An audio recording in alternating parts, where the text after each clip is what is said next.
Hinduism जो है वो एक सोच है। ये किसी एक इंसान के मन से निकली हुई फिलॉसफी नहीं है। ये तो लाखों करोड़ों के मन से निकली हुई फिलॉसफी है। और उन सब फिलॉसफी को कंबाइन किया जाता है तब बनता है हिंदुइज्म। अगर आप हिंदुइज्म के बारे में अलग अलग इंसानों से पूछेंगे तो हर कोई इसे अलग अलग तरीके से डिफाइन करेगा। पर हिंदुइज्म की जो सेंट्रल फिलॉसफी है वो है नॉन वायलेंस। तभी तो सदियों से हिंदुइज्म सस्टेन करता आ रहा है।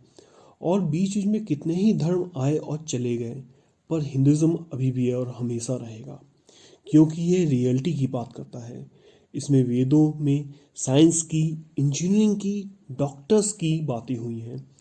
हिंदुइज्म में हमें यही बताया है कि किस तरह से जीवन को जीना चाहिए। तो इस वीडियो में सब कुछ कवर करना तो मेरे लिए बहुत टफ होगा, क्योंकि हिंदुइज्म की हिस्ट्री बहुत लंबी है। तो इसके लिए मुझे आपका मोटिवेशन एंड सपोर्ट भी चाहिए होगा। तो दोस्तों, इस चैनल को सब्सक्राइब करें, वीडियो को लाइक करें, अपने चाहने वालों के साथ इस वीडियो को ज़्यादा से ज़्यादा शेयर करें। आपका यही सपोर्ट और मोटिवेशन मुझे ये वीडियो कंप्लीट करने में हेल्प करेगा। तो आइए हिंद चालू करते हैं हिंदुइज्म। तो हिंदुइज्म में बेसिकली 3 भगवान हैं। पहले हैं ब्रह्मा, जो कि एक क्रिएटर हैं, यानी कि बनाने वाले। दूसरे हैं विष्णु, जो कि प्रिजर्वर हैं, यानी कि पालने वाले। विष्णु जी के 10 अवतार हैं। तो विष्णु क्या है, विष्णु कौन है? तो मैं बताता हूँ। विष्णु आप हैं, एक इंसान है। ये एक नॉर्मल इंसान का जीवन जीते हैं। इनमें, हम में और आप में विष्णु है। तो उनको कैसे जीना है और क्या समझना है, ये चीज़ें बताते हैं विष्णु। तो अभी देखिए किस किस तरह से हिंदुज्म के नए नए पेज ओपन होते हैं। और साथ में ही इसमें आपको साइंस के साथ भी रिलेट करूंगा। और तीसरे भगवान हैं महेश, यानी कि शंकर जी, डिस्ट्रॉयर। तो आगे बढ़ने से पहले हम बात करते हैं हिंदू धर्म की। हिंदू धर्म यानी कि सनातन धर्म एक धर्म यानी कि जीवन जीने की पद्धति है, जिसके अनुयायी जो हैं वो ज़्यादातर भारत में, नेपाल में या मॉरिशस में मिलते हैं। इसे विश्व का सबसे प्राचीन धर्म माना जाता है। इसे वैदिक सनातन वर्णाश्रम धर्म भी कहते हैं, जिसका मतलब होता है कि इसकी उत्पत्ति मानव की उत्पत्ति से पहले हुई है। और जो विद्वान लोग हैं हिंदू धर्म को भारत की विभिन्न संस्कृतियों एवं परंपराओं का सम्मिलन मानते हैं, जिसका कोई संस्थापक नहीं है। यह धर्म अपने अंदर कई अलग अलग उपासना पद्धतियां, मत, संप्रदाय और दर्शन समेटे हुए हैं। इसके फॉलोअर्स की नंबर्स के आधार पर यह विश्व का सबसे बड़ा तीसरा धर्म है। और नंबर्स के आधार पर इसके अधिकतर फॉलोअर्स जो हैं वो इंडिया में हैं। और इफ प्रतिशत के आधार पर देखें तो ये सबसे ज़्यादा नेपाल में है। हालांकि इसमें कई देवी देवताओं की पूजा की जाती है, लेकिन वास्तव में ये एक एकेश्वरवादी धर्म है। तो आइए युग की बात करते हैं। युग यानी कि टाइम, एरा। काल का पहिया घूमता जा रहा है, यानी कि कल्प। और उसके बाद टाइम यानी कि महायुग। तो युग की बात करें तो ये 4 युग हैं जो डिवाइड हैं, यानी कि सतयुग, त्रेता युग, द्वापर युग और कलयुग, यानी कि 4:3:2:1 के रेशियो में। तो मैं आपको बताता चलूं कि जो देव ईयर होता है वो हमारे यानी कि इंसानों के 360 सालों के बराबर होता है। तो आप इमेजिन कर सकते हैं और देख सकते हैं कि कौन कौन सा युग इंसानों और देव ईयर्स के बराबर है। तो आइए सबसे पहले बात करते हैं सतयुग की। तो उसमें सबसे पहले धर्म की बात करना बहुत जरूरी है, क्योंकि सतयुग में धर्म को गाय के समान माना गया है। और काऊ के 4 लैक्स होते हैं। तो उनको, उन 4 पैरों को 4 पिलर्स माना गया है, धर्म के 4 पिलर्स, और गाय को धर्म माना गया है। तो फर्स्ट पिलर यानी कि गाय का पहला पैर क्या है? यह है तपस, यानी कि self control, purity, self satisfaction. दूसरा पैर यानी कि दूसरा पिलर है क्लीनलीनेस, यानी कि सफाई, चाहे वो तन की हो या मन की हो। तीसरा पैर है मर्सी, यानी कि दया करना। और लास्ट में 4th पिलर जो है वो है ट्रुथफुलनेस, यानी कि सच्चाई। तो ये है धर्म के 4 पिलर। और धर्म में ही कर्म बनता है। और हिंदुइज्म का अल्टीमेट गोल है मोक्ष प्राप्त करना। तो अगर धर्म को सही से पालन नहीं करेंगे तो मोक्ष प्राप्त नहीं होगा। और धर्म क्या है? वो एक ईश्वर रूपी गाय के 4 पैर हैं, जिसको पालन करना बहुत जरूरी है। अब जैसा कि बोला जाता है कि ये समय कलयुग का है, तो मैं आपको बताता चलूं, जैसे जैसे युग बदलता है वैसे वैसे धर्म का एक एक पिलर कम होता जाता है, यानी कि गायब हो जाता है।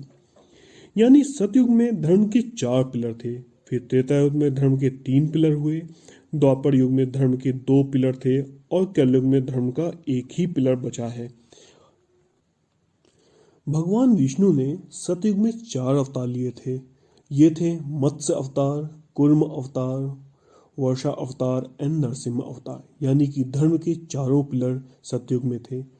सतयुग को गोल्डन एरा भी बोला जाता है और ये भी बोला जाता है कि सतयुग में जो लोगों की लाइफ होती थी वो 4000 साल की होती थी। उनकी हाइट भी आज के इंसानों से बहुत ज़्यादा लंबी होती थी।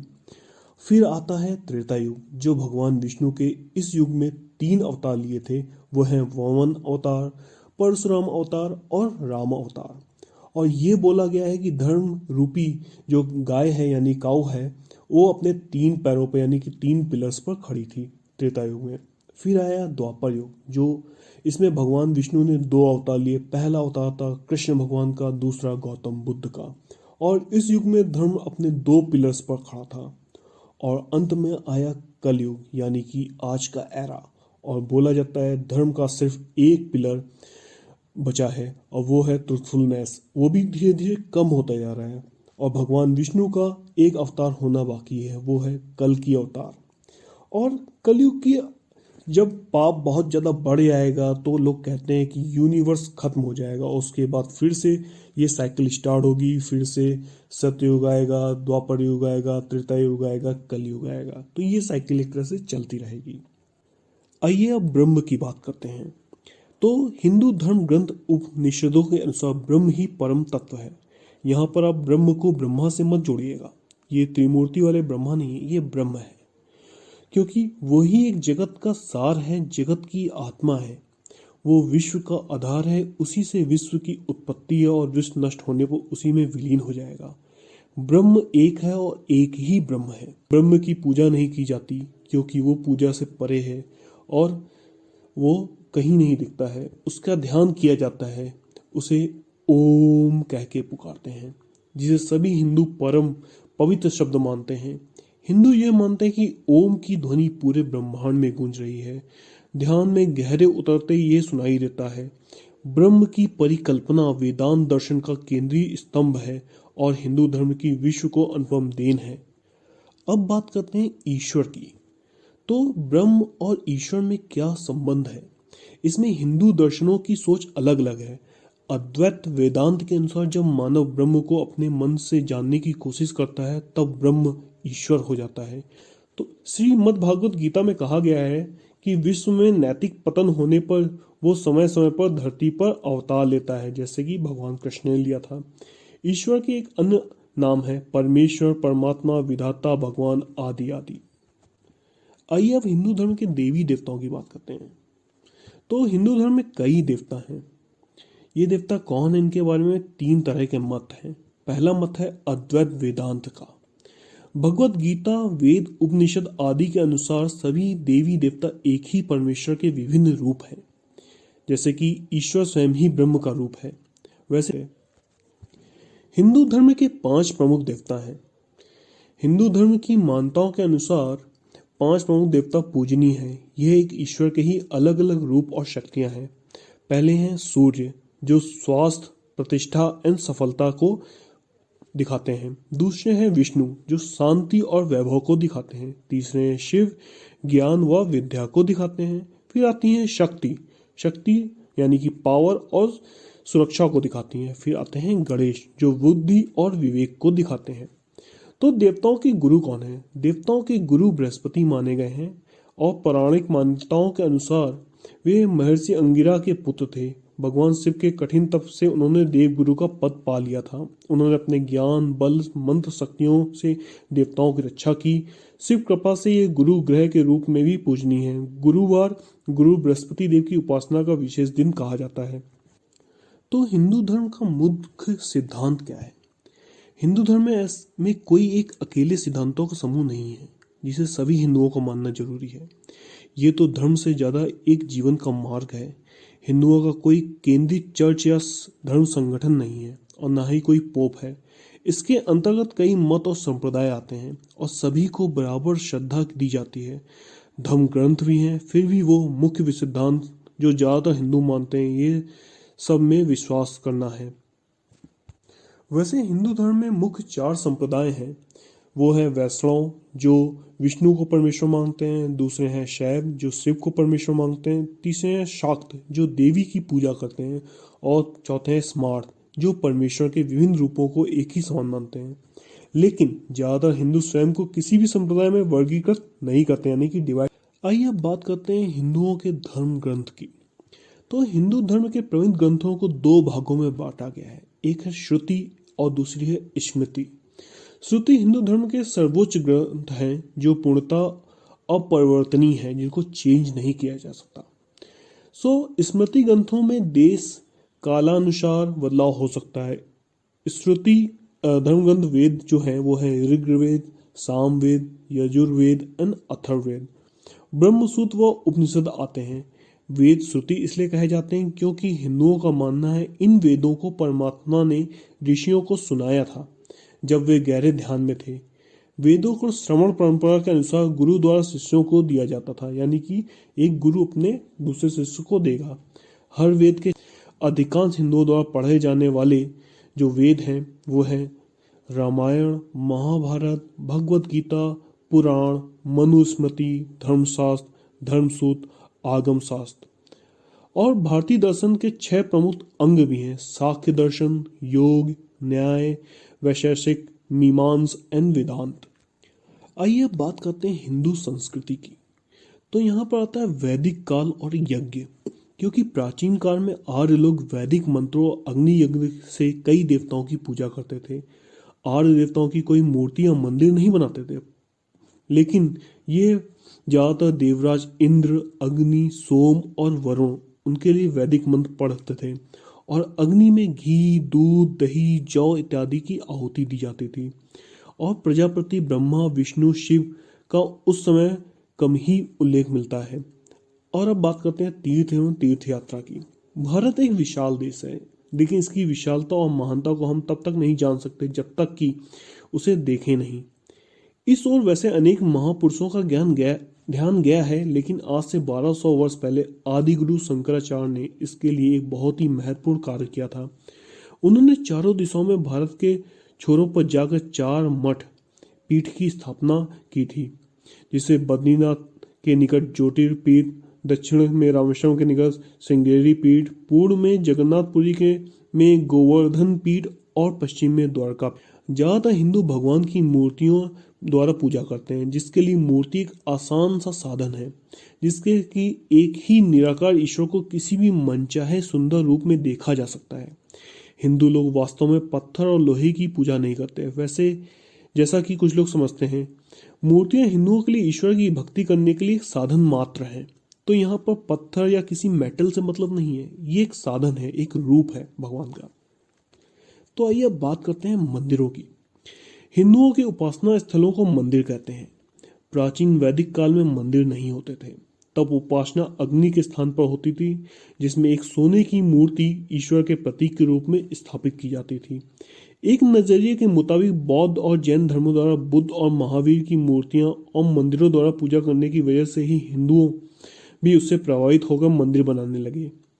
हम मंदिर में एक या अधिक देवताओं की उपासना होती है। गर्भगृह में इष्ट देव की मूर्ति प्रतिष्ठित होती है। तो बात करते हैं हिंदू धर्म के त्योहारों की। तो इसमें पहली मैं बात करूंगा नववर्ष की, क्योंकि जो दिन होता है साल का, जो कि चैत्र से शुरू होता है। दूसरे त्योहार की बात करूंगा जो कि सूर्य उपासना के लिए किया जाता है, इसको बोलते हैं छठ पूजा, जो अभी बोला जाता है खासतौर से बिहार में की जाती है। फिर इसके बाद आता है अश्विन शुक्ल प्रतिपदा को नवरात्रोत्सव होता है, नवरात्रि की पूजा की जाती है। और एक और त्योहार किया जाता है हमारा खासतौर से जन्माष्टमी, जब भगवान श्री कृष्ण की जन्म होता है। इसके बाद एक त्योहार होता है विजयदशमी, जो कि रावण की वध के पास इसको विजयदशमी के रूप में बनाया जाता है, जिसको कि बुराई पे अच्छाई की जीत भी बोला जाता है। और एक त्योहार होता है दीपावली, जो कि जब श्री राम अपने घर लौट के आए थे अयोध्या, उस दिन को बोलते हैं दीपावली। अब बात करते हैं हिंदू धर्म की वर्ण व्यवस्था की। क्योंकि प्राचीन हिंदू व्यवस्था में वर्ण व्यवस्था थी और जाति का विशेष महत्व था। 4 प्रमुख वर्ण थे, ब्राह्मण, क्षत्रिय, वैश्य और शूद्र। पहले ये व्यवस्था कर्म प्रधान थी। अगर कोई सेना में काम करता था तो वो क्षत्रिय हो जाता था, चाहे उसका जन्म किसी भी जाति में हुआ। लेकिन आज ऐसा नहीं है। तो सारी चीजों को देखते हुए ये समझ में आता है, हिंदू धर्म जो है एक कर्म प्रधान धर्म है, जो एक जीवन जीने की कला बताता है, ना कि ये किसी एक को फॉलो करता है।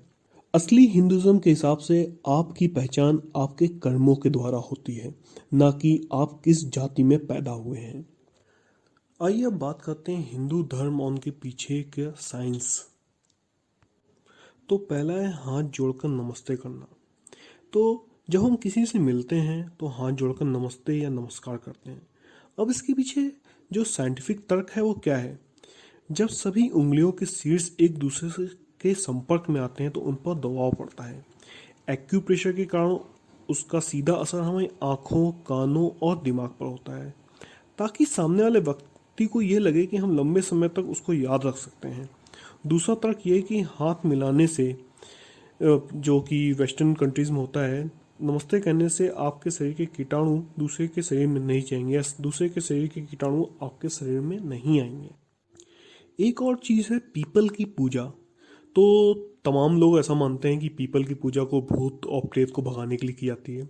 लेकिन इसका जो साइंटिफिक फैक्ट है वो है, इसकी पूजा इसलिए की जाती है ताकि इस पेड़ के प्रति लोगों का सम्मान बढ़े और लोग इसको काटे नहीं, क्योंकि पीपल ही एक ऐसा मात्र पेड़ है जो रात में भी ऑक्सीजन देता है। अब बात करते हैं माथे में टीका या कुमकुम लगाने की। क्योंकि हिंदू धर्म में महिलाएं और पुरुष माथे में कुमकुम या तिलक लगाते हैं।